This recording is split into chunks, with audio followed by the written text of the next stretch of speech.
Tell us fast. Tell What us is it? fast. Okay, so I wanted to do like No, a no, Friday no, thing. no. We're going live. Okay, never mind.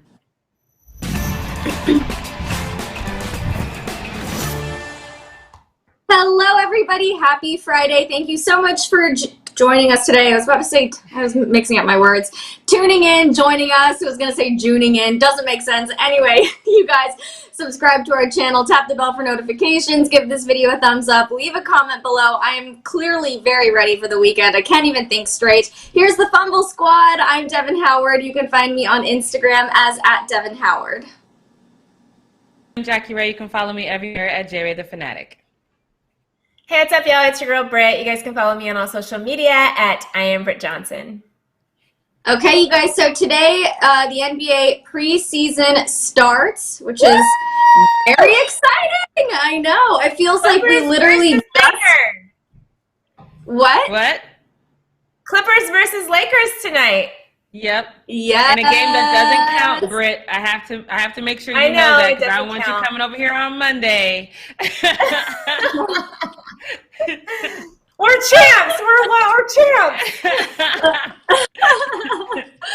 I feel like it was just yesterday that we were watching the finals. I'm shocked that we're already at the start of the season. It has been such a fast turnaround.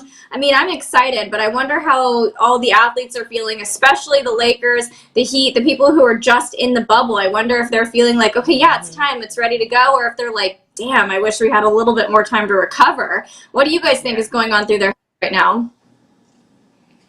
I think they're saying, damn, I wish I had a little bit more time to recover because I haven't even had enough time to enjoy this championship. We haven't had no talks of a parade. I haven't even gotten all my gear yet, the championship gear. I ain't got to walk around the city and floss, none of that. Now we got to talk about trying to run it back. It's ridiculous. I need time. I need more time. Yeah. I'm with you. I'm with you on that. But Jackie, if you just walk around any street in LA, there's going to be a vendor selling championship gear. So yeah, okay, but let me tell you something. No, exactly. I made that mistake one time. I was driving by. This was right when the protest started. This guy had a, y'all know Malcolm X is my idol. He had Malcolm X on one side, LeBron James on the other, and I was like, yes. I bought that shirt. I wore it in one protest. I promise you, Malcolm's face started melting as I was marching. Not buying nothing else from no street vendor. Oh my God. That is so funny. Lesson learned. Britt, how do you think the Clippers are feeling right now? If Paul George is any indication, I can't talk either today. I think the Clippers are ready. They're feeling like they need to redeem themselves. They're, feeling like ready to go. Like obviously they had a little bit more of a break than the Lakers and like the Heat team did. So I think they're well rested. Obviously the majority of the team is still in pretty good shape and stuff like that. And I mean, they're not a young team. They're like medium of the pack kind of age group. So I think they're doing okay, and I feel like they're ready. They're really ready to get out there and try to shut everybody up from just all the talk. And I think they're just going to go out there and play basketball. So I think they're excited. Right. Well, you guys both. Yeah, hopefully. I hope everybody's excited despite the shortened off season. I hope that there is that kind of like energetic buzz going throughout the locker room and everybody. So we'll see. But you guys both touched on two things that we're going to be talking about right now. One, a little bit of Malcolm X in this first story. Two, we're talking about what Paul George said. So let's get into our first update. This is all about Kyrie Irving. So we talked about this earlier this week. Kyrie announced that he was no longer going to talk to the media to avoid being misrepresented or misquoted. And now he was issued a $25,000 fine by the NBA for media policy violations, which we assumed would happen. He then took to his Instagram to comment on the fine, writing, "I pray we utilize the fine money for the marginalized communities in need, especially seeing where our world is presently, so the money will be donated. I am here for peace, love, and greatness, so stop distracting me and my team and appreciate the art. We move differently over here. I do not talk to pawns. My attention is worth more." He also shared a Malcolm X quote that says, "I've had enough of someone else's propaganda. I'm for truth no matter who tells it. I'm for justice no matter who it's for or against. I'm a human being first and foremost. As such, I am for whoever and whatever benefits humanity." as a whole. So Kyrie could be fined $25,000 for every regular season game, and it would amount to about 5.4% of his salary. So if he really wanted to do that, he could. That's, would just show his commitment to avoiding the media. But David Aldridge offered some perspective from the media side of things, and I wanted to share his quote. He said, "If Irving doesn't talk to the media this year, fine. I will not be angered in the least as long as he and the Nets are consistently and increasingly fined for his refusal to honor his contract. I also do not expect to hear from Kyrie when league awards, many selected, or I missed a word here, but when many selected by the media are decided, as he should not seek or accept any honor bestowed by those he holds in such contempt." So he's saying the media is not going to give him any awards or honors because he won't talk to them. So Jackie, let me talk to you first. Do you think David Aldridge is offering a fair perspective? Is he being reasonable when he says that Kyrie shouldn't be upset about getting any awards because he won't talk to the media? Yeah, I said this when we first talked about this. I'm like, my guy, this is what happens. You can be held back from a lot of things because, and we've talked about this before. I do not think the media should have the last say in this. I actually think it should come from the players who should vote on this. But regardless of what I think, it's not going to change because I think that it is what it is. This is the road he needs to travel. These are the people that he needs to, I don't want to say impress because the media does, unfortunately. We will definitely take a clip of your soundbite if it fits our narrative, and we'll play that. I mean, I've done it before. Countless people have done it before. It is what it is. So the only way that you can control that is if you either do what Beast Mode did, do what Marshawn Lynch did, show up, do the interview, and say, "I'm just here so I won't get fined," which is what I recommend because you did sign a contract. I'm very much honor your contractual obligations. You signed a contract to talk to the media. The media is valuable to the NBA, to the NFL. It's valuable to these organizations because it keeps the game in people's mouths. It keeps people talking. Even if the most outlandish headline, it works because it keeps people talking. It makes people interested. There's a reason why you are contractually obligated to talk to the media. So I would recommend him going in, and even if he wants to, we've seen some players when we were in the bubble during the social justice movement, a lot of players, they only talked about things that were relevant to them. Do that. Show up and say, "I'm just here because I won't get fined." But don't put yourself in a situation where you're automatically ostracized. And since we're talking about charity, don't lose 5% of your salary when you could be using that to do something that's important to you. You could be donating to something that's important to you. Don't just count on the NBA to do that. So I think hopefully he'll take a step back and he'll realize that he's only hurting himself long-term and any causes that he might be interested in as well. So hopefully he shows up. Whether he really gives the media what they want and answers real questions, that remains to be seen. But I hope he at least shows up and says something to the media. Yeah, I'm with you on that one. And like we talked about this earlier this week, we can all see both sides of the argument here. We understand why Kyrie would want to do this, but I also feel like exactly what you said, Jackie, there is a missed opportunity here for him to speak to the masses and talk about the things that really matter to him. I think we got some really valuable sound bites and interviews out of the interviews that happened in the bubble with the athletes who were there, and they were talking about the things that were important to them. And I think that that's a great way to enlighten people who are watching basketball for basketball, but then they'll also take something else away from it. So Britt, I'd like to hear from you on this as well. Do you think Kyrie is making the right choice here? And how do you feel about David Aldridge's response? Is it fair?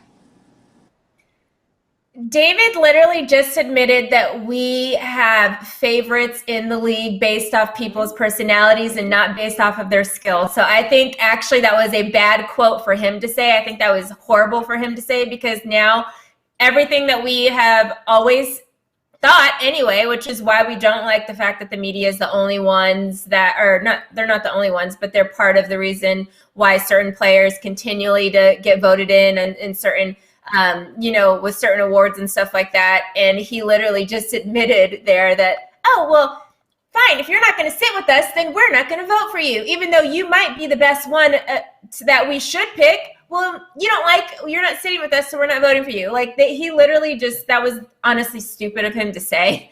I'm just going to put that out there first. So that's how I feel about what he said. As far as Kyrie is concerned,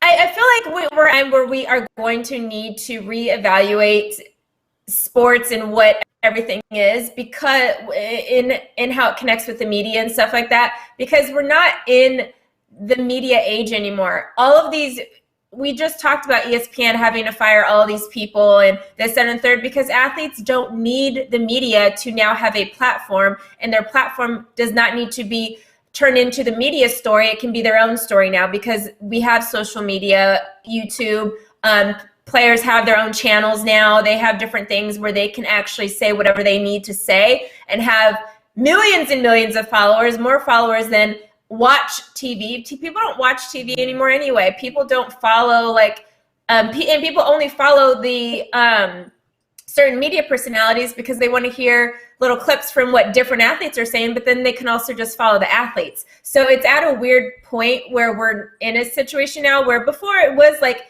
we only got a storyline from the media and the players did not have platforms to get out what they had to say. So I completely actually understand what Kyrie's saying, because he's like, have you seen how many followers I have? Like, I don't have to talk to y'all. I can get my message out and not get my message a sound bite taken out of it, which is inaccurate and not what I meant to say. Like, now I want to be able to say what I want to say, and this is how I want to say it. Obviously, I don't really, if he wants to take the fines, let him take the fines, because we all know all the fines from the NBA are donated anyway, and the NBA did say they're donating $250 million over the next, whatever it is, 10 years to stuff that has to do with Black Lives Matter and inner city communities and all of that kind of stuff. So more than likely that money is going to go to that anyway. So if he doesn't want to talk, I completely get it now, because I do think we're in this weird transition of, athletes having that.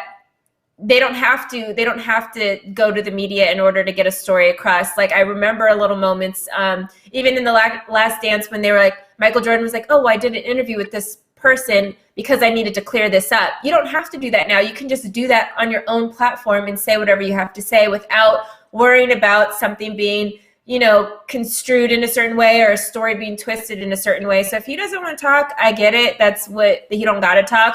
We can also just go to his Instagram and take a clip from there and post it as well. So the media could just take those clips if they want to do it. Because if he's in this situation, he's not going to want to talk about basketball or this, that, and the third. You're not going to get a good clip from him anyway. So there's other guys they can talk to on the team. I mean, I agree with that, but I disagree with that as well, because number one, I don't think we didn't need him to say, oh, the media has favorites. We knew that since the media was started, since TV was black and white and Technicolor. We knew that media has their favorites. This isn't new information. So I don't think he said anything that we didn't already know. But at the same time, I disagree. Yeah, but I'm just saying, you said, oh, it's a bad thing to say. He just saying, I'm just going to tell y'all what y'all already know. But on top of that, I think that with the media, like for Kyrie, for example, he could go to his Instagram page right now and he could have just what he did, say, I don't want to talk to pawns, right? So, and it's left at that. But as media, it's our job to kind of go in deeper and dig deeper and say, how did you come to the conclusion that we are pawns? What specifically made you arrive at this point? What did you do that you think we construed wrong? Because otherwise, it's just surface talk, because I'm not going to get on my social media and tell you nothing that I don't want you to hear. There might be levels as to how I got to that. And I think that sometimes when you are sitting across from a person who asks the right questions, that's why Barbara Walters is one of my heroes as far as journalism goes, because she asks all the right questions and you'll see it in their face like, oh, damn, I wasn't really prepared for that. So now I have no choice but in this moment to give you an honest answer, because I don't have time to prepare my lie. And I think that even though we have social media, I think those of us who kind of crave to know the truth behind what people are saying, we're always going to want that person to get in there and dig deeper for us and find out, instead of Kyrie posting something on his Instagram that I got to go research. People are title readers. They don't want to go do no research. They want somebody to walk up to Kyrie and say, what does this picture mean? So then they can just look at that and see it. They're not going to research that on their own. People are lazy. But I think that's why we have to be fair, do these players not respond to comments? They be in the comment section going back and forth and yelling back and forth and arguing back and forth with people all the time. So people can ask questions. And honestly, a lot of the questions that we do here in games or after, like, what are you, I guess, what do we need to hear from Kyrie? In this situation, it's most likely going to be post-game interviews and stuff like that. what, like, are you going to ask them this dumb? We've been hearing a lot of dumb questions. We haven't been hearing Barbara Walter questions after games. Right. We're just like, so how did you feel after you guys just blew a 3-1 lead? Lost, what do you think I felt? How do you think I felt, my guy? Right. So, and I think that is probably what Kyrie is irritated and annoyed about, and that's I think what led him to this moment of like, man, we ain't talking because you guys are going to keep asking me the same dumb questions you've been asking forever, and I have the same answer. So I think eventually, obviously, Kyrie's going to just end up starting to talk to the media again, but I think he's probably at one of those annoying points, and it's the beginning of the training camp, so we know. So how is you and Kevin Durant's chemistry going? Do you guys think you're going to win a championship this year? It's going to be those questions, and that's it, and it's going to drive him crazy, and I think he's just at that point like, I have better things to waste my time on, honestly. So I think eventually he will start speaking to the media, but I get why he isn't.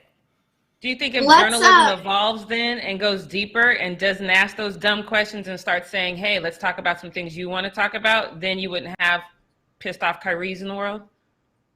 Yeah, I think it'd be better, honestly. Yes, yes. Okay, you guys, we have to move on. We're running out of time here. So let's just talk about our next subject. Really great thoughts from both of you. Loved hearing it. Also, Mamba Machine said, personally, I wouldn't demonize the group that controls a large portion of how I'm perceived by the public. Good point there. I actually do agree with that. There's a lot of different sides here. So let's go into this Paul George update since we are short on time here. So earlier this week, Paul George said he wanted to retire with the Clippers, as we all know, and a lot of people doubted him because he said that before, but then he signed that $226 million deal that'll span the next 5 years with the team, so it seems like he's serious about his commitment. He knows that part of this deal is that he owes the Clippers a trophy. He also said that signing this deal was more, quote, about my loyalty to this team and this organization. He joined the All the Smoke podcast to talk about his upcoming season with the LA team, and he shared a strong message to all of the haters out there. Leo, can you roll that clip for us? I'm back motivated. Hell yeah. I'm as healthy as I've been in a long time, and I'm in position to do it. So I'm on motherfuckers' asses. Can I translate it? He just used one cuss word at the end. Okay, Paul George, I ain't mad at that. That was my exact reaction when I covered this morning. I was like, okay, Paul George. He also said that he is back with his trainer that he had during his MVP season, and when he works out, he listens to Kobe motivational speeches instead of music.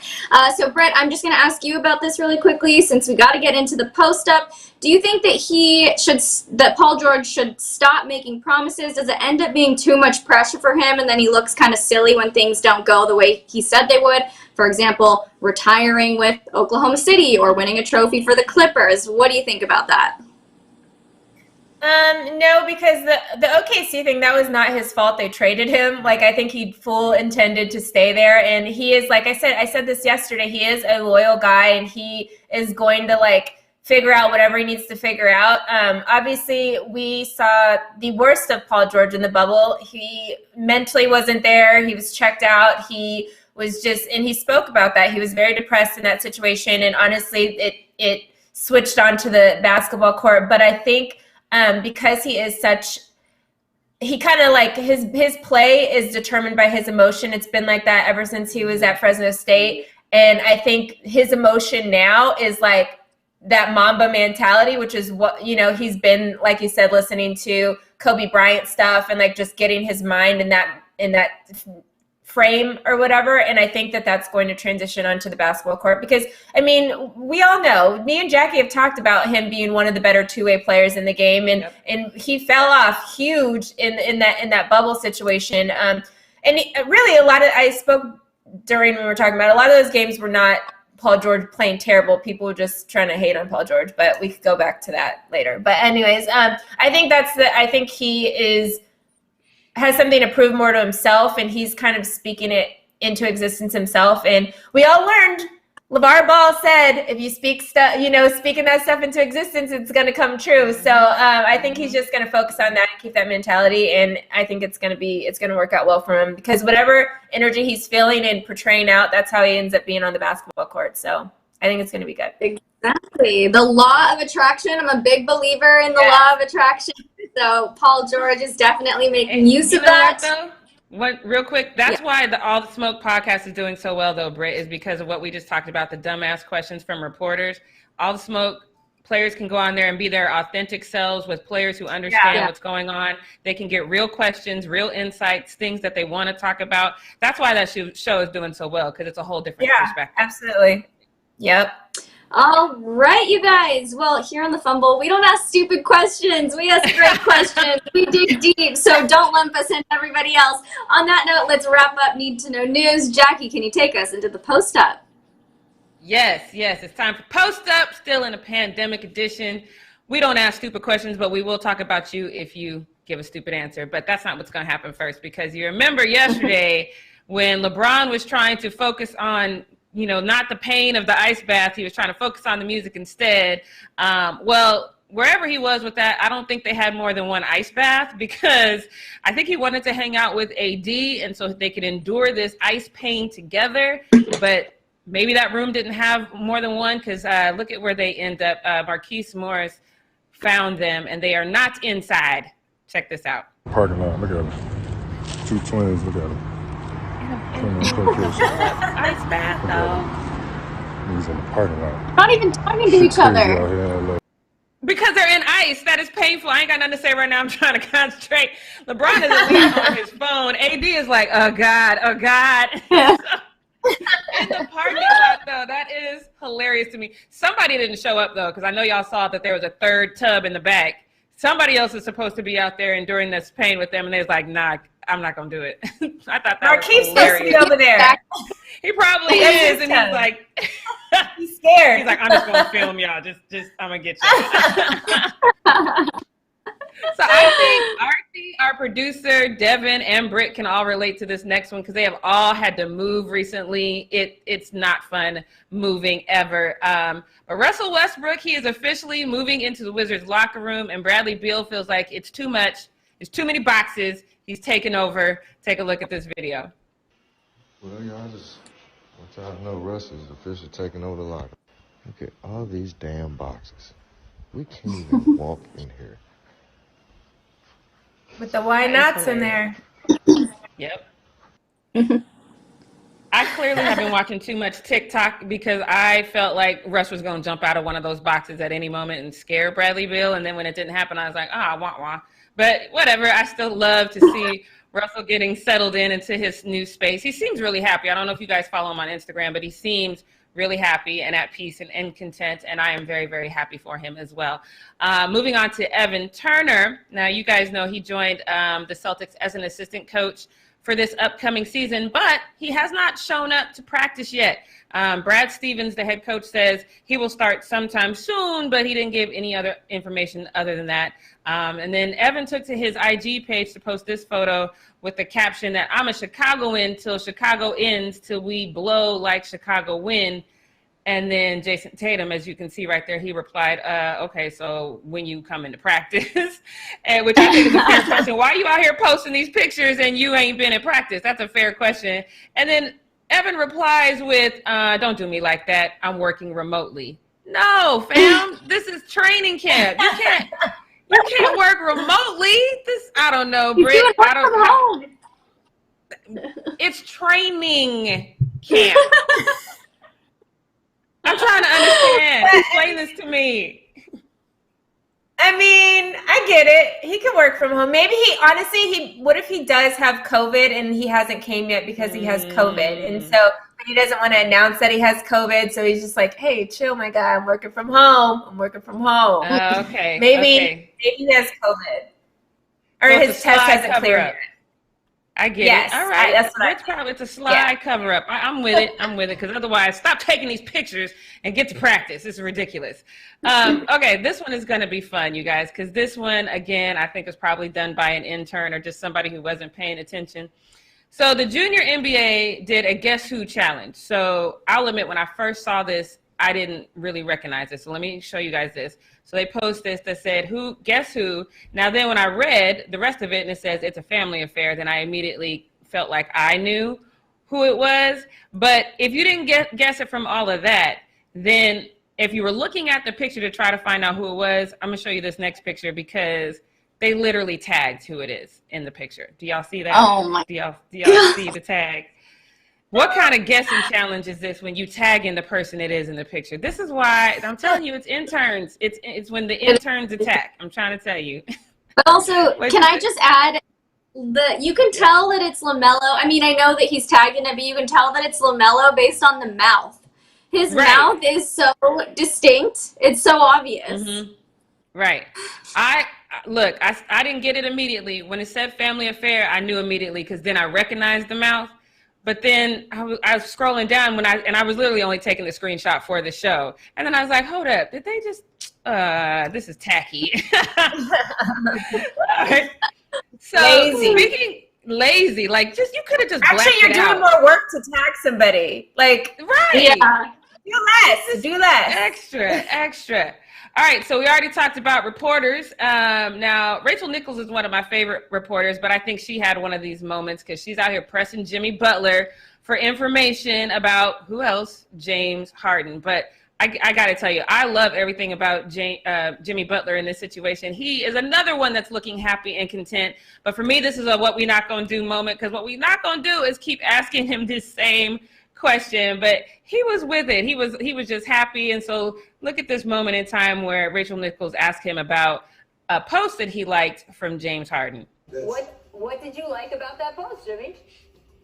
I like his hairstyle. That's it? On here. Like little dreads, some braids. The beard looks well nourished. And he's right. Idea that James Harden might want to come to Miami. I mean, there's a lot of stuff always in the media. I think that he's a hellified player. I like the group that we have. And I mean, to tell you the truth, I just want the guy to be happy. I think that's what life is about. That's what the game is about. And yeah, so what? I like the post.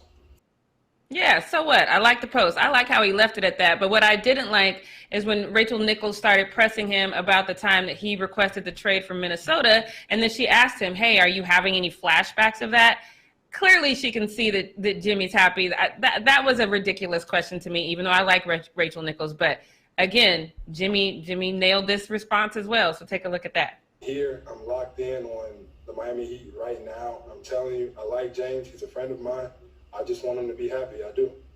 Well, let's talk. Yeah. Why are you gonna bring up old stuff, Rachel? This I don't know. I didn't like that one, but it is what it is. This next one is going to be a lot of fun because I think a lot of you guys in the chat might not even know this. That Kevin Durant actually started with the Seattle Supersonics.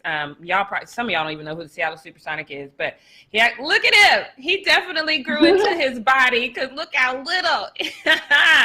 I love this picture so much, mainly because it's the Seattle Supersonics and it was a good day. You know, that literally was an Ice Cube song. So I actually love the Seattle Supersonics. I need them to come back, but he definitely grew into his body because he looks physically much better to me now. He posted this picture to his Instagram that said 14th season. I like it. He's looking good. And then Carmelo Anthony, you know, my guy from Denver who I love, he chimed in with, you know, just a basic little, hey, you know, time flies. And then KD claps back with, I know you old as shit now, which is funny to me because KD is 32, Carmelo Anthony is 36, and apparently 4 years difference makes you old as shit. But I just want to say this to you, KD. Yes, he is older than you, but his hairline isn't, because we saw how your hair grew when it grows out. And Carmelo can still get cornrows. You, sir, could not, because you got patches in your head. Your hairline is aging in dog years. So don't be calling people out here old. Don't do my boy like that. I felt some type of way about that one. All right, get your laugh ready, because this one is great, because I call this the LeVar Ball effect. It's just a phrase that I've coined. The LeVar Ball effect is when you have an amazing, innovative idea, but you don't execute it quite right. So I would imagine when you're a head coach and you're trying to talk and you've got that mic pressed up against your mask, which is pressed up against your face, you get a lot of, what'd you say? I'd imagine you get a lot of that. So Bill Belichick had this genius idea of, you know, maybe if I had a hole where my mouth is, I literally think that that's what he thought. So take a look at this first picture. This is, wait for it. He's like, yeah, this is a great idea. I got this hole right here. Put my mic right there. Oh, wait, maybe that's not how that's supposed to work. Does he not realize what the point of the mask is? I think he did instantly because he had that moment where it's like, oh, yeah, this is, oh, wait, no, let me take this down before people start clowning. But it gets worse because somebody was like, nah, coach, we're going to give you a real mask. So they give him a real mask. He's like, oh, thanks, fam. Let me wear this right underneath my nose. And so, are you serious? Yes, I love this caption. He knows how to win 6 Super Bowls, but doesn't know how to wear a mask. That is great. But the light bulb went off again because he was like, I know if I have the hole and the mask, this'll work. So now he decides to wear them all both of them at the same time. Well, hey, Devin, I appreciate this because at least he is being safer this way. This one, he's actually got double duty protection. The white one. He only needed the white one, but clearly that's too difficult of a concept for him to grasp. But at least he's wearing both. So good for him. He figured it out. This reminded me, I don't know if you guys saw that, I forget the show where Ray J, he's on that reality show and every scene his hat moved. Belichick is having one of those moments, but it's with a mask. I thought that was hilarious. Well done, Belichick. Thanks for that laugh. All right. I have a checklist of things I want to do when I get old. My checklist is, number 1, I want to own a house in the middle of a cul-de-sac so all the kids have to run through my lawn so I can yell, get off my lawn. It's just one of the things that I want to do. I want some random kid to come mow my lawn for me for free because he thinks I'm adorable and I want to tell him these crazy stories like my grandmother used to tell me how she used to have to go 10 miles to school uphill both ways in the snow. That never happened, and I know that for a fact. But I just want to be a fun old person, and I think that who I want to be is Nick Saban, because if I could do it and coach football team, that would be heaven for me. Nick Saban is now how I want to live my old life. He is my idol from here on out. Take a look at this. They start hurting my feet, then I'm going to get cranky, so then I'm going to have to get on somebody's ass. My foot's killing me. I can't get a new pair of shoes. Yes, sir. We put that. Can I have a drink? Yes, sir. I thought they were going to give me some Propel or something, they said. See, he's got Propel. What do I have to do to get one of those? I mean, the wrong size shoes, wrong drink. We're trying to find something you can do. Tell me what you can do. Looks like not much. I know. This is the best part. I'm lonely up there looking at all them non-skilled guys. I don't fit in with them guys. I didn't tell you about my spring I put in my hip, right? Your what? When they gave me a new hip, I had them put a spring in there. Okay. All right? So you talking about explosive. I'm stealing that story. I mean, and if I near leg, near shoulder, that's really bad. All I have to do is wind it up. I got a little thing right here. It'll make them like they used to, Smitty, and ain't many of us left. I love this. I'm stealing that story. I can't wait to tell kids that I have a wind-up hip, and if they keep messing with me, I'm going to wind it up and kick them in the face. That's going to be my new story. I love Nick Saban. This made my whole day. All right, ladies, let's get ready for this one because I think this one's going to make your heart smile because it happens on the Fumble all the time. I feel like every single week, Britt and I have to talk about this, that you guys are, say it with me, Britt, you guys are title readers. Title readers. This one, actually, Jackie, this one is for you, my girl, because I sent this to the producer and I was like, please, because me and Jackie always talk about it. So this is my gift to you on Friday. Aww. Roll it. Get it in. Get it in, girl. I'm usually simping, but I'm simping on this one. For you, Jackie. I'm simping for you on this one. Thank you, girl. See? I love it. Yes, because Brittany, I be getting so mad. You guys, these are one of my pet peeves. Like we be having 3-4 minute videos and somebody will comment on just the headline. I'm like, my guy, like what is happening? It irks me to my core. And somebody got one of these little title readers and I love it because John Sally posted this to his IG and I love every piece of it because if you see on the left, it says that it's the Sony PlayStation 5, which is selling for $499, which I thought was a really good deal because I've been seeing it go from $899 to $1,000. So we know he sold at least one. I don't know if you guys can see it, but on the left, he has two available. He's two left. He had 3 off top. He sold one for $499. But if you look in the seller's review, the seller's description says you are buying a piece of paper with an image of a PS5 printed on it. This is a brand new image fresh off the printer. He's already sold one for $499. I love this. I'm not sorry. I'm so sorry. Title reader, that is $499. This is the definition of you gonna learn today. Y'all gonna learn to read and watch the whole video. I am here for it. Thank you, Britt, for sending me that, because I promise it made my whole entire morning. I was like, yes.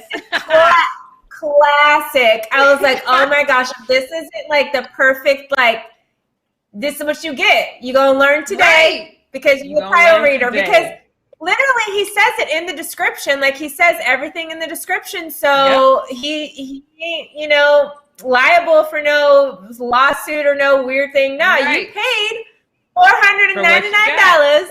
And I'm sure he also got that $39.99 warranty. Oh, you know my what gosh. I don't understand? Great. Go ahead, Debbie. Who actually goes on and prepares to buy something for that amount of money and doesn't actually do all of the reading on the information? But like that's a good amount of money. I won't even do that for like, you know, $5. I'm like, okay, where's my money going? What am I actually getting here? Just because I like to know. So this is, to me, outrageous that people would actually just be like, oh, PS5, $500, you know, here you go. And it turns out to be a picture. I would be so pissed if that happened to me. Title reading is a sickness, y'all. Get some It help. is. Go see somebody. Go start reading more. Read. Right. What I really would love, though, is if I could just, hopefully, this is a man. This is definitely a dude. Why am I even saying that? This is definitely a dude. No shade. But I would love for there to be a camera on and him be sitting by his girlfriend or his mama when his piece of paper that costs $499 arrives. I'm telling you, if he's in a relationship, that relationship is over, because she's going to be like, I married a dummy. I cannot. Now I get why all of the guys wanted their girlfriends to buy them a PS5 because they clearly don't know how to do it themselves. They cannot purchase one themselves because stuff like this happens. Now I get why you wanted your smart girlfriend to buy it for you, because she would have made sure you got a deal and she would have made sure you actually got one.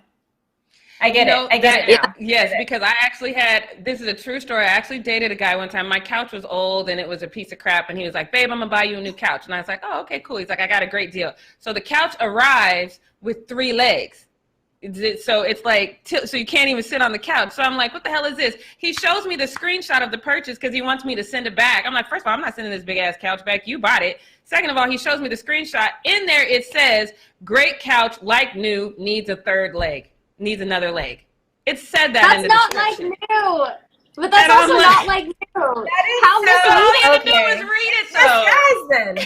It's this guy's down, because I have a similar story. This guy spilled, luckily it wasn't my rug, it was my roommate's rug, but and that's his cousin or whatever, but I was dating him, and he spilled red wine on her white carpet in our living room. And so he's like, okay, I'll buy you another one or whatever. And she's like, just give me the money and I'll buy it. And he's like, no, I'll buy it. The rug came in the mail 3 weeks later. It literally was like cotton balls. Like the whole rug was like this thick thing that was like cotton ball material. And I was like, what is this cheap, ugly? It was like the most disgusting thing I'd ever seen in my life. And I think he thought like, oh, I got a good deal on like the same rug that she had. No, it literally looked like you could just pull it off like cotton, and it was thick and just, oh my gosh. See, it's a guy thing. I just thought he was an idiot, but I guess a lot of y'all are. I know. Someone in the chat here, I'm sorry, really quickly, I like to call out, you know, the idiots in the chat. Somebody wrote like, y'all tripping. That was definitely a girl that bought that. No, it wasn't. No. It was definitely a girl. No, we have stories to back this up. And we're detail oriented. We know, we read things, we look at things. Girls are like the best detectives. So if we can figure out like when you're lying, when you're cheating, whatever, just by like going on Instagram and like looking at the right things and like checking the Venmo payment and all of that, then we can figure out that a PS5 sold on eBay is a piece of paper and not the actual thing. So no, it wasn't a girl. That was my PSA for the day. Jackie, take it away. Yes.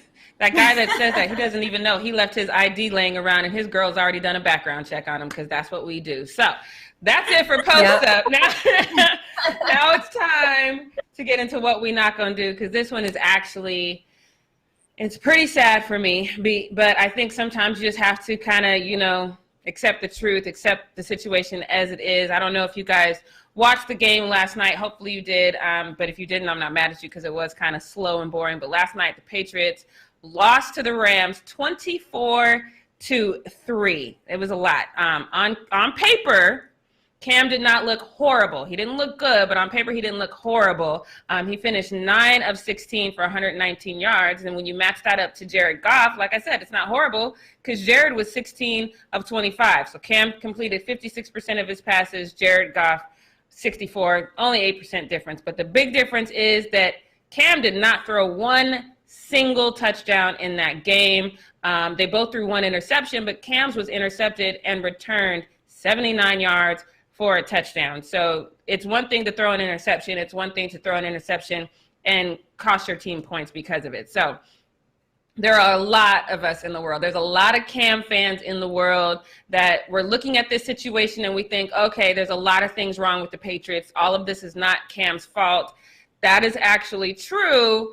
But if you recall, when this whole thing came down, the first thing I said was this is the last place Cam Newton should go, because Tom Brady was literally out there making lemonade out of lemons sometimes. He did not have an immense amount of talent. I've said this before. We know that because people go elsewhere and all of a sudden they're not that good.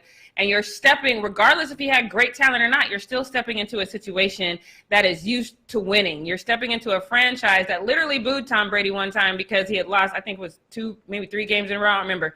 But this is a franchise that is used to winning. This is a terrible place to go when you're trying to come back, because they're not gonna be here for any of the excuses. Now, he's been sacked 23 times thus far this season. 4 of them were last night. And you can double that number and get the amount of times that he's under pressure. So yes, there are other reasons other than just Cam why the Patriots offense is failing. But I'm telling you now, it does not matter, because the Patriots are one of the greatest football shows on earth since Tom Brady has been there, and people just ain't trying to hear that. So yes, those of us like myself, we can understand that there's other problems, but again, he's 23rd in the league in passing right now. He's 7th in interceptions. Again, on paper, not horrible, because Russell Wilson, Jared Goff, and Tom Brady have more. They have 11. Cam Newton only has 10, but we don't talk about it with those quarterbacks because Russell Wilson has thrown for 32 touchdowns this season, Jared Goff 18, and Tom Brady 28. Cam Newton has only passed for 5 touchdowns this entire season. His last real season with Carolina that I did think he did okay was in 2018, and he threw 24 touchdown passes in that season. He was 67% in his passing completions. He looked pretty good. I didn't think we were going to get 2018. I didn't think we were going to get 2015 Cam. I didn't think that, but I thought we were going to get better than what we got, to be honest with you. And then to add insult to injury, early in the fourth quarter last night, Bill Belichick decided to replace Cam Newton with a 2019 fourth round draft pick. He has said that he's committed to starting Cam and that Cam is definitely going to be their quarterback through the end of the season. But I think this is a problem. Do I think Cam Newton has the physical capability to perform at a high level in this league and continue to be a starter? Absolutely. There's no question in my mind that he is physically capable to do that. Do I still think that somewhere in there MVP Cam still exists? Hell yes, I do. I definitely think he's in there somewhere. I do not think we will ever see that, though. We'll never see that again, because Cam Newton's biggest obstacle is Cam Newton. He was out there last night. He played with zero confidence, no confidence at all. You could see it in how he walked. You could see it in how he lined up. You could see it in his face. You could see it how he was standing on the sideline. He had no confidence. He is inside of his head too much. That was one of the problems that we knew he had. It was one of the things that I was hoping he had overcome. His social media made me think maybe he had overcome that, but there is no indication that he is going to be able to develop short-term memory and play every down like it's the first time he's on that field for the day. You know, he's not going to do that. He overthinks everything. If I owned a team, am I looking at Cam and thinking, oh, you know what? If I could get him out of his head, he would be great. Probably. because I really love Cam Newton. So if I owned a team, I probably would be thinking that. But my next immediate thought is going to be, do I have the time and the resources to help him get over this mental hump? Do I even know how to help him get over this mental hump? No. So for my franchise, especially if I'm trying to play the short game, Cam is not it for me. And so what we not going to do is keep dragging this out and thinking that we are not at the end. We are seeing probably the last moments of Cam Newton's career in the NFL, in my opinion. At least I think we should be, because if he can't figure out a way to get out of his own way, I understand it. For all of you guys out there who are like me or Cam's fan, yes, there are other issues, but the biggest one is him.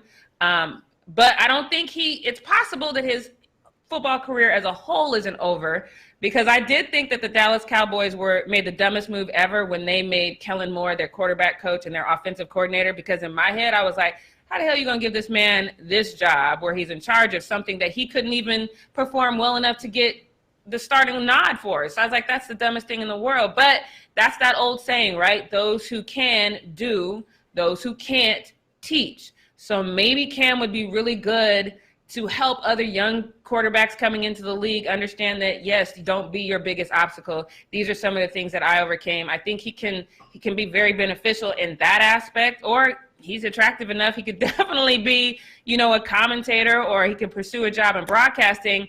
But what we're not going to do is keep dragging this out. Cam Newton, Superman Cam, I love you to death, but I think we got to call it, my guy. I am so sorry. It hurts my heart to say it, but I think it's over. So that's all I got to say about that. With a heavy heart, let me get my girl Devin up here because I'm super sad about this.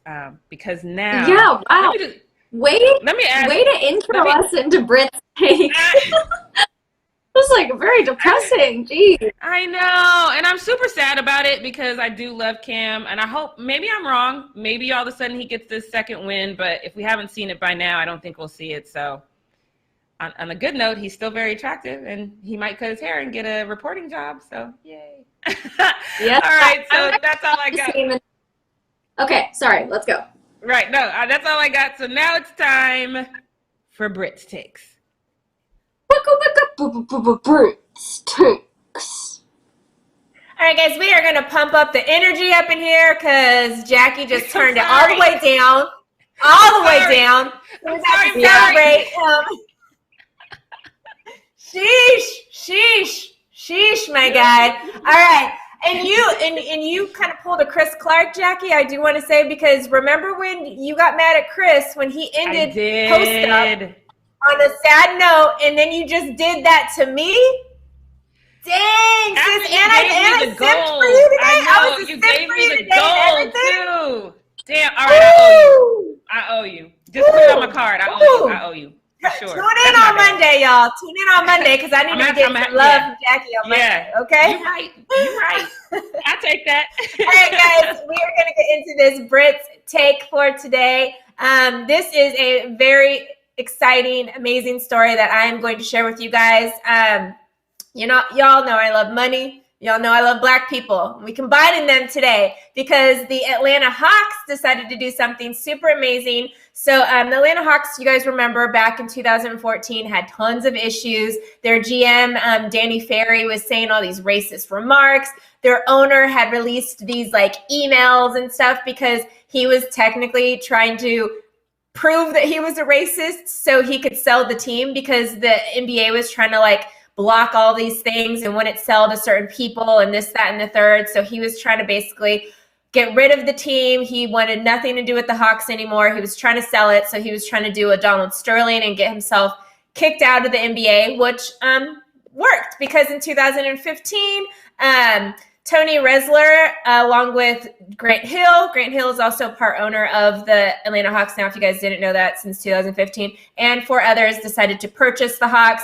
Tony is actually the number one, the top guy. He's the main owner. I don't even know what you would call it. The principal owner. Sorry. Yes. He is the principal owner. And then Grant Hill and the other 4 others are minority owners in the team. So Tony did an amazing thing. We're going to do the tweet first, and then I'm going to get into this because this is just, we have I have so many great things to say about the Hawks. If I didn't have a good owner myself, I might become an Atlanta Hawks fan. But Mark Spears posted the Atlanta Hawks say they have agreed to refinance the construction loan for Emory Sports Medicine Complex, which is their new arena, with a syndicate of Black owner-owned banks. The $35 million loan marks the first time a pro sports franchise has had a significant loan underwritten exclusively by Black banks. Now, the Black Bank Fund, Ashley Bell works for this company, so posted this part of it. The Black Bank Fund is proud to partner with the Atlanta Hawks on this historic transaction. When Black banks are given the opportunity, they deliver. A letter has been sent to all NFL and NBA franchises from Black Bank Fund asking for them to follow the Hawks' lead. Now, this is not the first time the Hawks have taken the lead since they have decided to get an owner that is not a racist piece of crap. The franchise is actually one of the first pro sports teams to designate Juneteenth as a company-wide holiday as well. We know, obviously, after the George Floyd situation, a lot of other organizations jumped in on that. But for pro sports teams, the Hawks were one of the first to do it among all sports. They were also the very first team in the NBA to hire a diversity and inclusion officer, which we now know is almost mandatory on all the teams. All the teams have that, and the Hawks were one of the first teams to do that. This is so huge. Tony actually came out himself and talked a little bit about it and said, I don't have a tweet for this or anything. I'm just going to read it to you guys. The way we try to run the Atlanta Hawks, we're trying to win basketball games. So let there be no confusion. We're trying to run a first-class organization. 80% of the NBA players are African American. We're trying to do business with our community. We're trying to be a force of good in the community. We're trying to help Black economic empowerment in our community. We think that's all good business.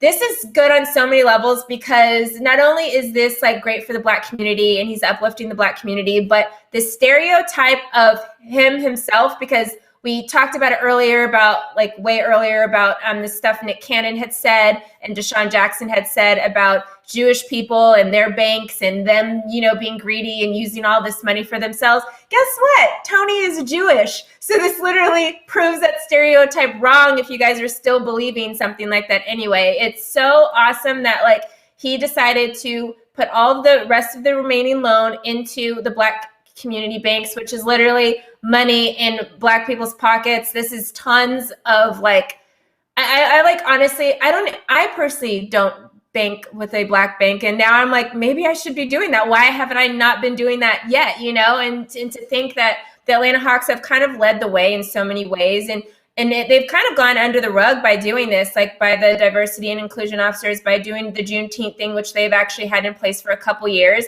And now everybody else is kind of catching up to them. And then the fact that every NFL team and NBA team now has a letter to them saying hey, you guys should, use your money and bank with us, bank with Black banks. If you really want to be, what you guys say you're doing. And the fact that Tony's hey, 80% of the league is Black. That this is our community, and he's not even a Black guy. Him saying the NBA is Black, so we need to be working with the community, which is the Black community. And I think this is so huge. I love every single piece of this. Honestly, Atlanta Hawks might be they could be my favorite Eastern Conference team. I'm loving them now. I'm going to get a Trae Young jersey maybe. I don't know. I'm excited. I'm excited to see this. I think it's dope. Jackie, I'm going to go to you first. What were your thoughts on this?